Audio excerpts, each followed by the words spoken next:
The phone screen burned my eyes in the dim bedroom, its blue glow a cold accusation. It was 2:17 a.m., and Mia's text stared back at me. I'm starting an OnlyFans. It's my body, my choice. You'll understand, right? My stomach twisted, a sick lurch like I'd swallowed glass.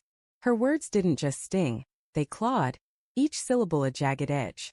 I reread the message, hoping I'd misunderstood, but the truth pulsed like a bruise. She hadn't asked.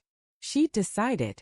The apartment was suffocatingly quiet, the kind of silence that amplifies every creak of the floorboards, every distant hum of the fridge. Mia was asleep beside me, her breathing soft, oblivious to the bomb she'd dropped hours ago. I wanted to shake her awake, demand answers, but my hands trembled too much to trust. Instead, I lay there, the phone's light carving shadows across the ceiling, my mind spiraling. Was this about money? Freedom? Or someone else? We'd been together 3 years, our lives tangled like the chargers on her nightstand. Mia, with her wild laugh and paint-splattered jeans, was my anchor. I'd moved to this cramped Chicago apartment for her, taken a soul-sucking desk job to split the rent. But lately she'd been distant, her phone always face down, her smiles fleeting, her excuses vague. Work's crazy, she'd say, brushing off my questions about late nights at the studio. I'd believed her. Or wanted to. The next morning, the kitchen smelled of burnt toast and her lavender shampoo. She stood at the counter scrolling through her phone, her auburn hair catching the sunlight.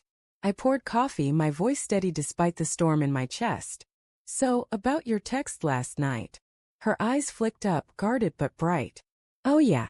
I meant to talk to you first, but it just came out. She set her phone down, face up this time, and leaned against the counter. It's not a big deal, Ethan. It's just photos. Artistic ones. You know I've always wanted to do something bold. Bold. The word tasted bitter. You're selling pictures of yourself online. That's not just bold, Mia. That's public. My pulse thrummed in my ears, but I kept my tone even, afraid of what might spill out if I didn't. She crossed her arms, her jaw tightening. It's my body. I get to decide what I do with it. You've always supported my art. Why's this different? Because it's not just art. The words burst out louder than I meant. I gripped the mug, the ceramic hot against my palms. It's intimate. It's you for strangers to see. How am I supposed to be okay with that?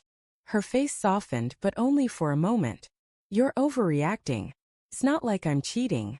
It's just business. She stepped closer, her hand brushing my arm, but it felt like a stranger's touch. You trust me, don't you? Did I? The question hung there, heavy as the humidity outside. I wanted to scream that I didn't know anymore. That her secrecy was a knife in my ribs, but I nodded. Yeah, I trust you. The lie tasted like ash. Days bled into weeks, and the apartment became a minefield. Her phone buzzed constantly. Notifications from strangers, I assumed, praising her content. She'd laugh at her screen, then go quiet when I entered the room. I tried to ignore it, to rationalize. She was an artist. This was her outlet. But the red flags multiplied. A new perfume I didn't recognize, late-night client calls. A locked folder on her laptop she shrugged off as work stuff. Each clue was a splinter under my skin. Too small to confront but too sharp to ignore. One night I couldn't take it anymore. She was in the shower, her phone left on the couch.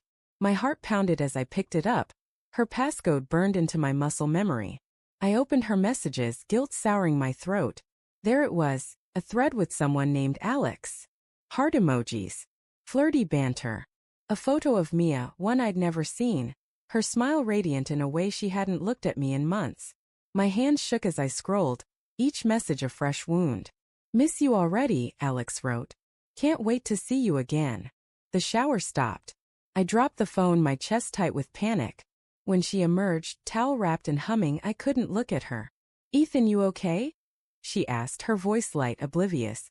Yeah. I choked out, my eyes on the floor. Just tired. I didn't sleep that night. My mind replayed every moment of our relationship, searching for cracks I'd missed. Had she always been this secretive? Had I been too blind to see it? The betrayal wasn't just Alex. It was the life she'd built behind my back. The trust she'd shattered without a second thought. The next evening, I confronted her. We sat on the couch, the city's neon glow bleeding through the blinds. Who's Alex? I asked, my voice low, trembling with the weight of what I knew. Her face froze, her eyes darting to her phone. What? I saw the messages, Mia. Don't lie to me. She exhaled long and shaky, then met my gaze. It's not what you think. Alex is a friend. A collaborator. We're working on something together. Working on what? Secret photos? Late-night meetups? My voice cracked, anger and heartbreak colliding. You're lying to me, and I'm done pretending it's okay. Tears welled in her eyes, but she didn't deny it. I didn't mean to hurt you, she whispered. It just happened. I felt trapped, Ethan. The OnlyFans, Alex. It was my way out. Out of what? Us. My throat burned. You could have talked to me. Instead, you built a whole world without me. She reached for my hand, but I pulled away. I still love you, she said, her voice breaking. I needed more. The room spun. Love.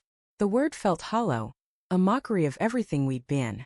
I stood, my legs unsteady, and grabbed my jacket. I can't do this, I said, the words barely audible. Not anymore. As I walked out, the door's click echoed like a gunshot. The Chicago wind stung my face, carrying the weight of her betrayal. But the real twist came later when I checked my phone one last time. A new message from Mia. I'm pregnant. It's yours. My knees buckled. The streetlights blurred, and the world tilted. Was it true? Or another lie to pull me back? The uncertainty was a fresh kind of hell, one I'd carry long after her betrayal.